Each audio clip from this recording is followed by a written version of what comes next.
வணக்கம் நண்பர்களே.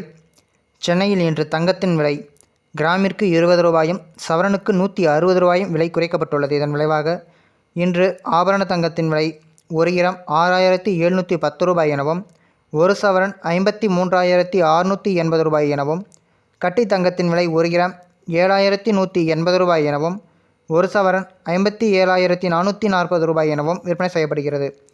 வெள்ளியின் விலையில் இன்று 2 ரூபாய் விலை குறைக்கப்பட்டு 1 கிராம் 98 ரூபாய் எனவும் 1 கிலோ 98,000 ரூபாய் எனவும் விற்பனை செய்யப்படுகிறது. பிளாட்டினம் நகைகளின் விலை நிலவரமானது இன்று கிராமிற்கு 25 ரூபாய் விலை குறைக்கப்பட்டு 1 கிராம் 3739 ரூபாய் எனவும், சவரனுக்கு 200 ரூபாய் விலை குறைக்கப்பட்டு 29,912 ரூபாய் எனவும் விற்பனை செய்யப்பட்டு வருகிறது. இந்த பதிவானது உங்களுக்கு பிடித்திருந்தால் இந்த வீடியோவிற்கு ஒரு லைக் செய்து எங்கள் சேனலை சப்ஸ்கிரைப் செய்யுமாறு அன்புடன் கேட்டுக்கொள்கிறேன்.